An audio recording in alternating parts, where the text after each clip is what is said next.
This is Inside Out. Karaoke yani Musajja karaoke. Sikutegera kyo karaoke kitegeeza okudda mu luyimbo olutali lulwo okugegeenya abalala. So what are you saying? Jangu wano tufumbe. Yes, kitegeeza. Yes. Obwedda mbyogera tonnaba bitegeera.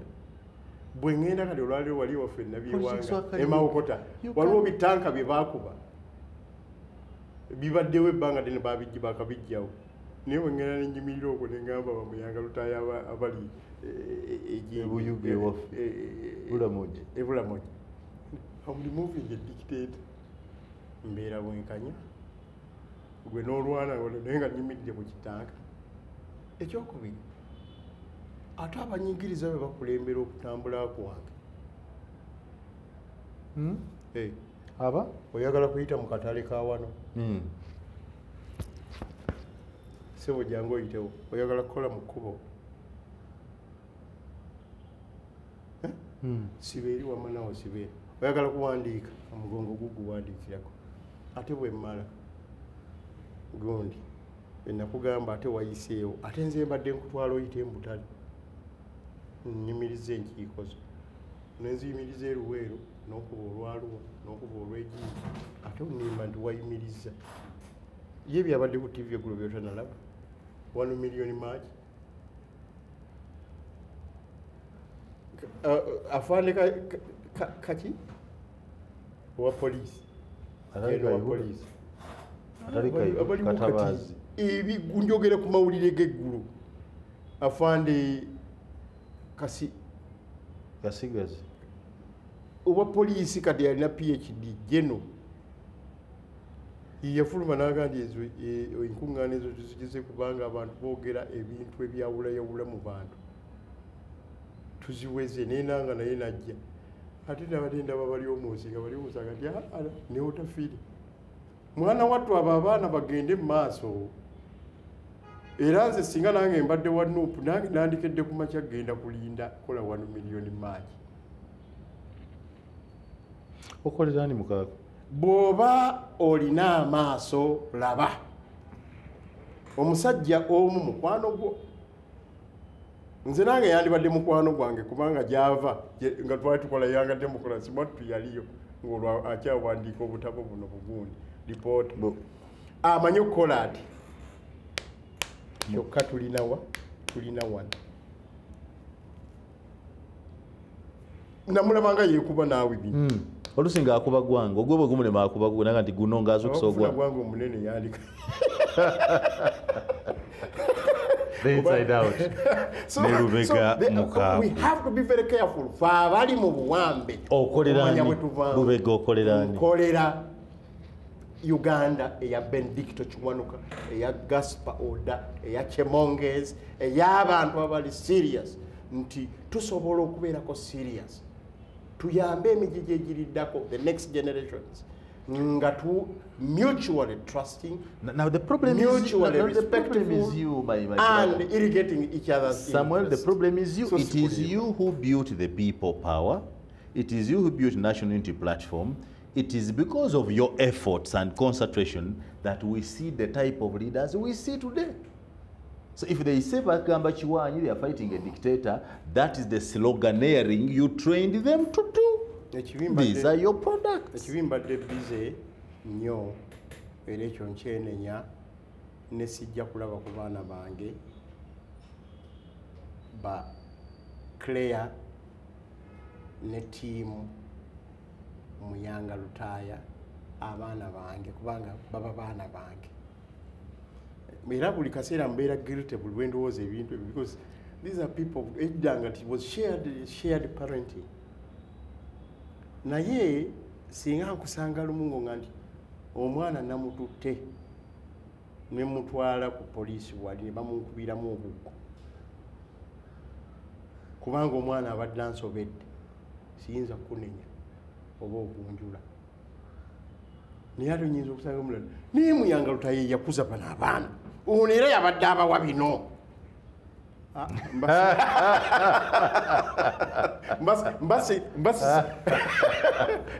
Tokubye nnyo the inside out. Samuel Walter Lubega Mukaaku, kati obadde okukutana, njagala kubuuza kiki kino ekikugoberera nti wogenda okuzimba oleko otabudde? Tekibangawo ekyo. Ndi bwendaba era obadde muzimba kine Besigye kati wulira ebiriye Katonga. Wadde tuzimba Katonga? Obadde obeera Katonga? Yawula. Katonga obadde okola ebyo? Nave Makerere ku lwange, ku lwa legacy y'abakadde bange, ne ngamba nkoze Uganda Young Democrats, it is going to be housed at the Democratic Party. Naye aba UPC nabo nabaleeta bannaye bamuwanga Kivumbi bamanyi nti baali ba UPC n'abalala ne ba Patrick Okiringi n'abalala nali nabo nabawa opportunity nazimba. Ebiddiridde mu bibiina gye babadde si byange. Nakuza abaana ne mbaweerera ne mbatuusa ne bagenda bakola emirimu ne bakola ne business ne bannaabo bafunamu enkaayana mu business gye bali. Lwaki onenyo nze eyaguruuminga all the time? Ogugwo ogw'okuzimba omukozi. So gwange mukozi. Equally, waliwo abaali balowooza mu kiseera ekyo nti UPC tesobola kutuula na waddipi. Ate ne tutabajja nayo mu UPC oba muki okuggyako abo bokka abaayagala. Waliwo ababadde balowooza mu kiseera ekyo nga ffe tulwanyisa syndrome gye bayita Besigye. You remember that time? Nga balowooza nti tuli balabe ba Besigye. Nendowooza olwaleero ndi exonerated tetwali balabe baani ba Besigye. Yensonga lwaki tutuuse gye tutuuse wala era Besigye mukwano gwange nnyo ne mukyala byanyima mukwano gwange as a family, as a people and as FDCs abalina a different, fairly slightly different ideology naye kumpi yemu neyaddipi era tuli mu gundi. Okay. So today bwe ngamba nti tukole bamwami Ben Kiwanuka bamwami Museveni gye baakolako emabega sirese kipya yonero okyagijjukira? Njujjuka. Yalimu ebibiina ebirwanyi n'ebibiina by'obufuzi n'abatayina biki balule. Yalimu basemwogere baali baddipi kyerabi. Yalimu UPC bebobote ne gavumenti etuula wali Tanzania etuula Wanimeri e Tanzania. Okitegedde ekyo? Yalimu abafuronasi, yalimu Kikosi Maalum, yalimu Bayugalimo Baserumaga n'abalala. Almost 50 organizations. Uganda National Liberation Front. Stroke A. Army. Era wano yajja UNRO. Ekigendererwa kyabwe kyali nti buli Munnayuganda asobola okuteeka ettoffaali to do away with the minism and oboteism and other things. Ebyo byali bikoze eki? Bibaddewo. Equally n'obote wadde baali nga bagamba nti waliwo bye yali akoze ebitali nnyuma bulungi bamuwa chance. Najjanga naye ali omu ku banunuzi. Okitegedde ekyo? Ne bamuwanga. Mukaaku sinnakola kyanjawulo. Ndi musajja omukatuliki. Bwe ntambuza ku lya musaalaba n'omuthodokisi basifuuse muthodokisi. Kyokka ekyokubiri abathodokisi bwe bafuna ebizibu baleme gamba twabijje wali mu kutambuza ku lyaki lya musaalaba. So mu FDC mulimu abantu abalungi. Duli baalina bangi kati bana bakweyawulamu new formation kati bayita ANT n'okutuuka. Naye mukyalimu abantu abalungi. Naye mulimu n'abo abasazeewo okwetikka emmando akanyonyoozi. Mulimu n'abo abatalinga muyanga lutaya abasazeewo okwetikka emmando akanyonyoozi ng'ate bannaabwe babaliisa ebitaliika nga ffe Mao bwe yakola. Ffe twalina mwami Kitaliiko yakolera mu electoral commission ekyajjukira. Yes. Eyakasujja twafunamu nnyo era electoral commission yakasujja yali yajawo okusinga ate eyakabwayi nezina ezikoze eki ezizzeeko. Naye bwe yagenda yatuuza banne n'abagamba banne bampadde omulimu guno can I go and serve? Nalaba abantu bonna nga bagamba Kitaliiko agenda asaavinge. Ne wandibadde waliwo abaddanga ebbali ne bagamba era ffe twamukkiriza kubanga era already omuntu wakuleetera ekyo. Tebaali b'amazima kubanga ye yali w'amagi. Kitaliiko buli wagendanga ng'akuyamba. Twalina mukyala mutagamba. She did the same. Tuyina kati Keezaala. Keezaala yamala n'agamba naye mundowoozeeko mwe mundowoozezaako naye nfunye omulimu kaŋŋende nsaavinge kuba mbadde n'ebizibu gundi ne gundi. Tekijjawo Keezaala ne bwajja kati tunyumya. Niye nagamba Nobert Mao.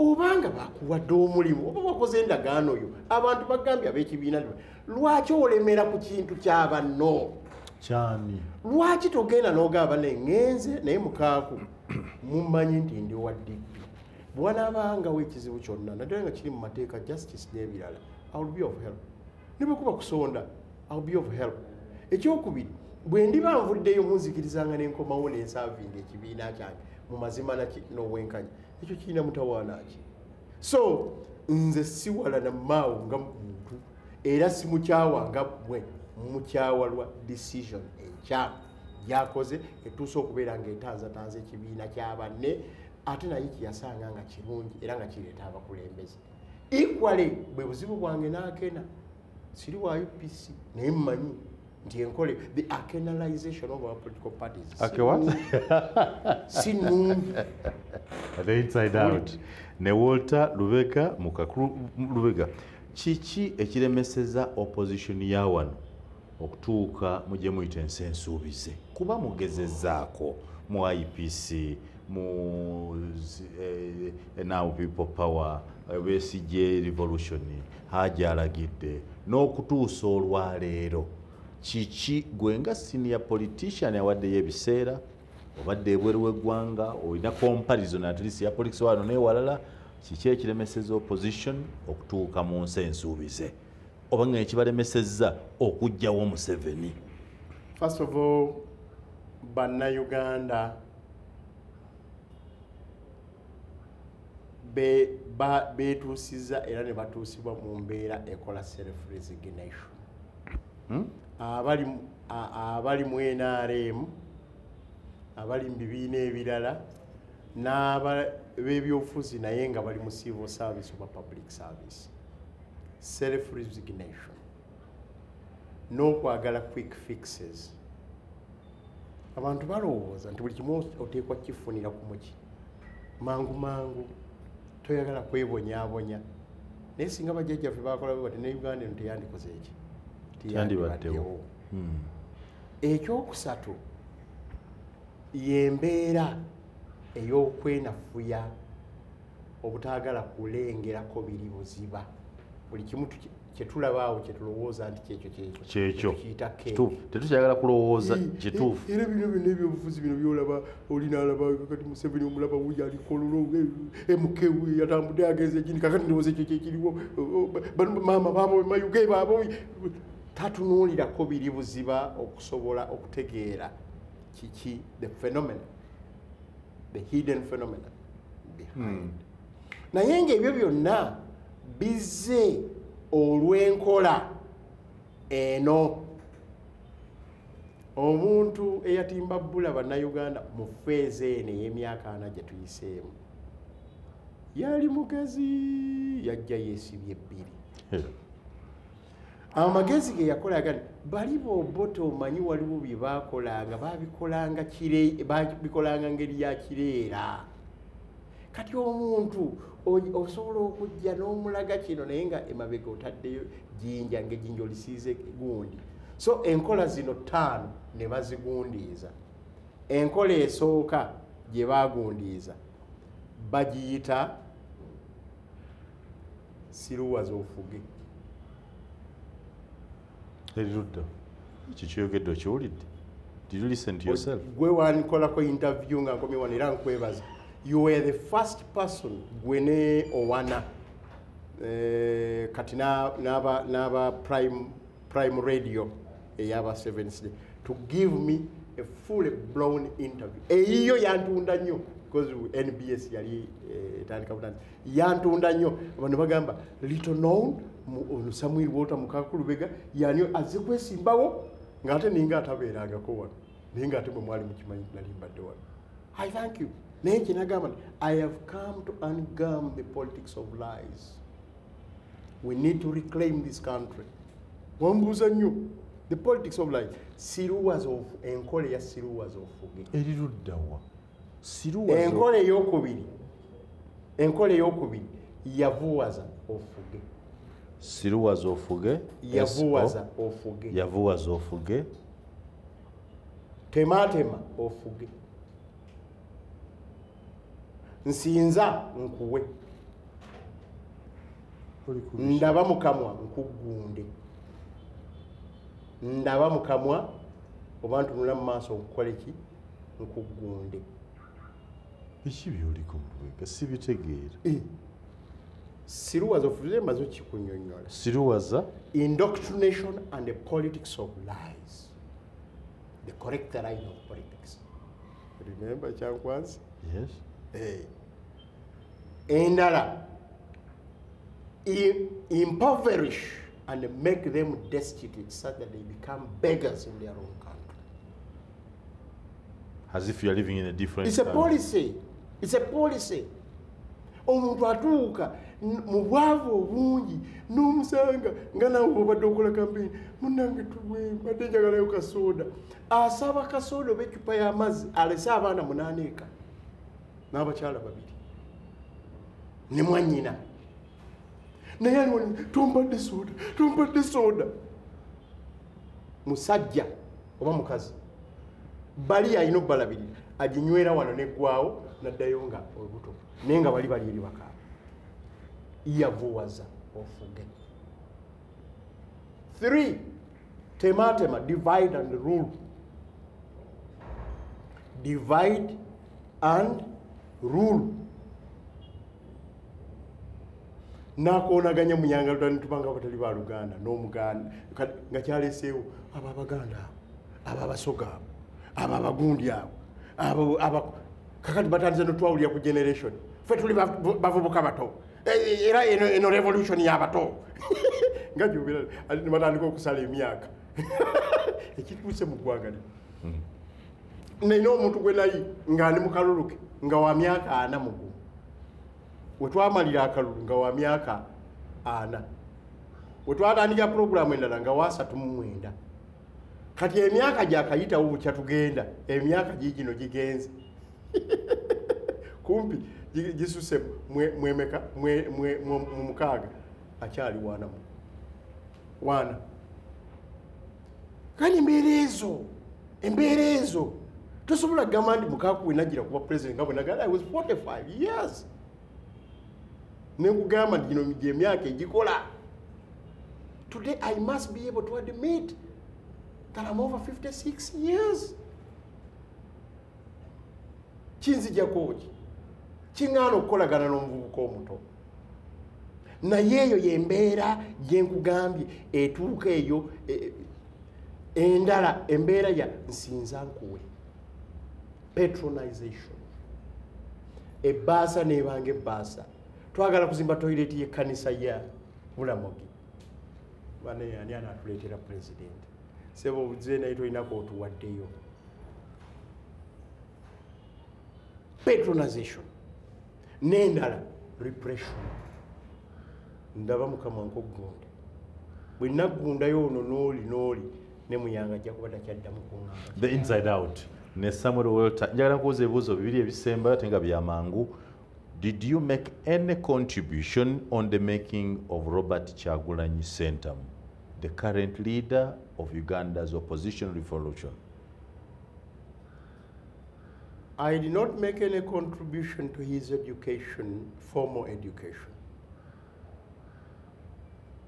upbringing and raising, but have made huge contribution to mentoring him as a politician.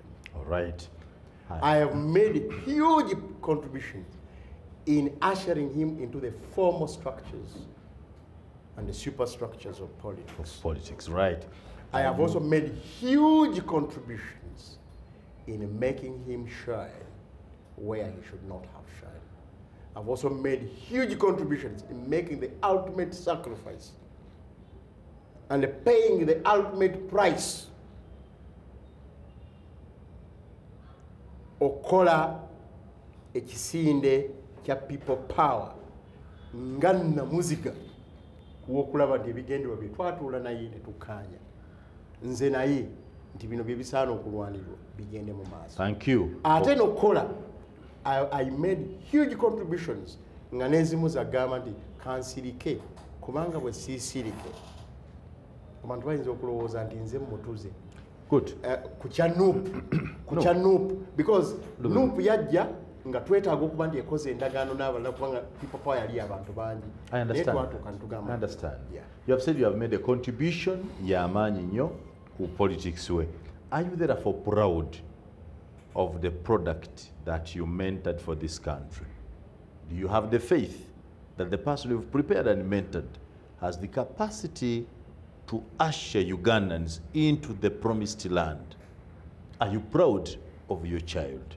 I'm the not, political I'm child. not very much proud. Why? Why?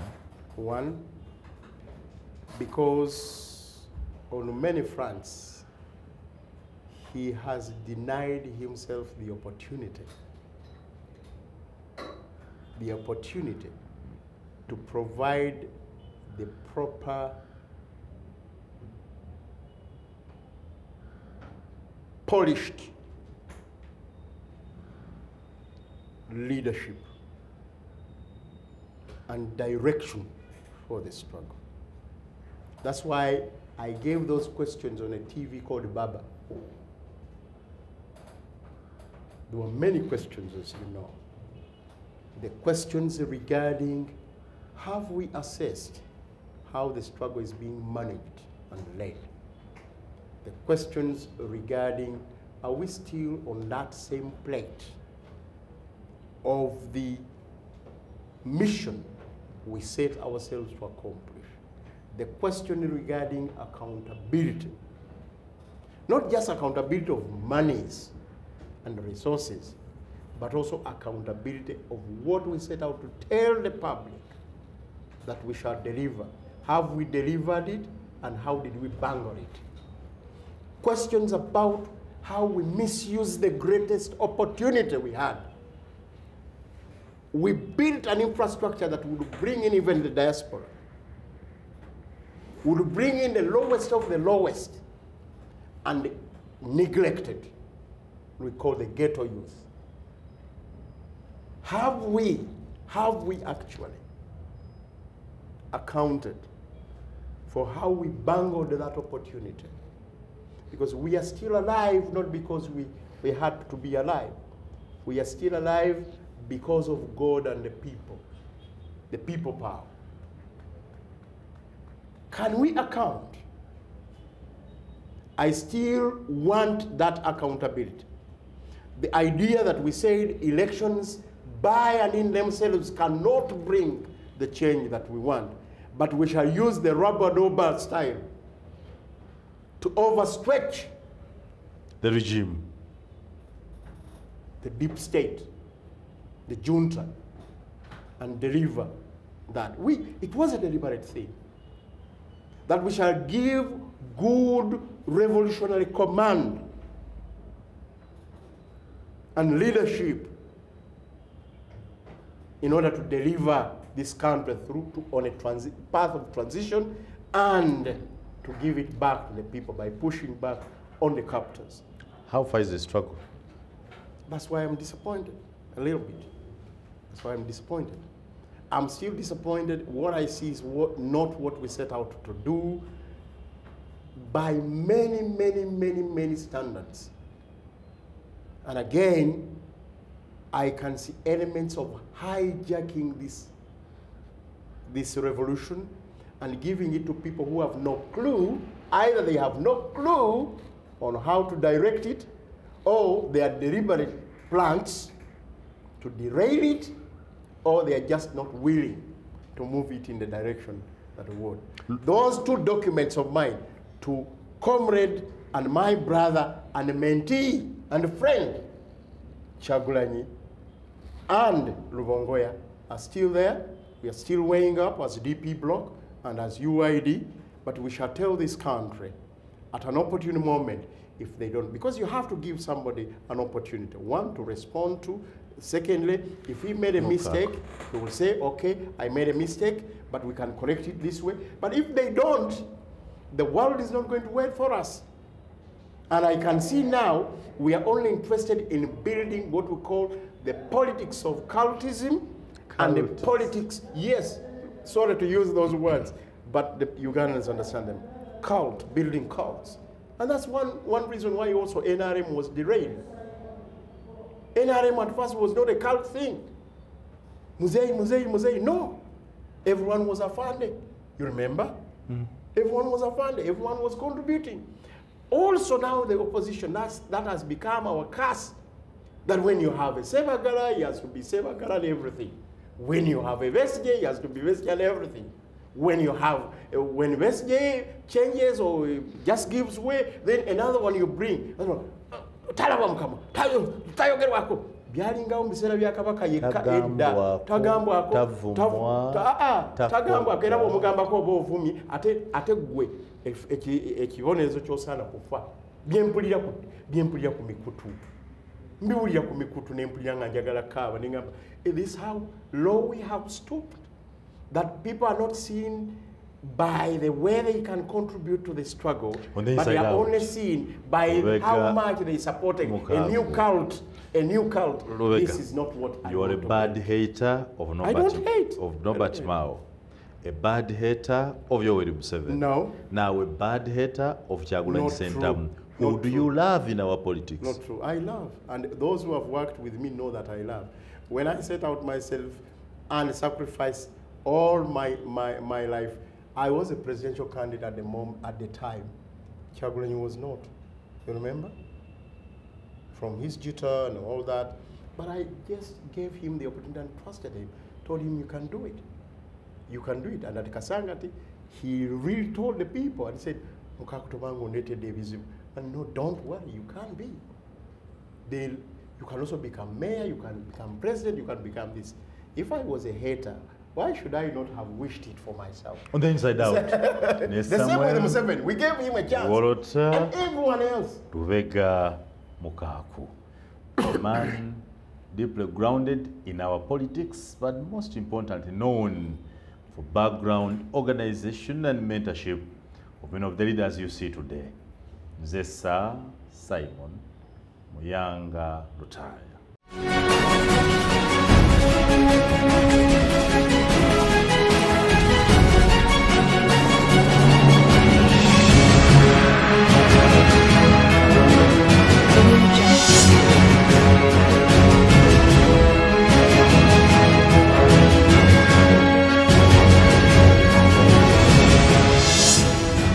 This is Inside Out.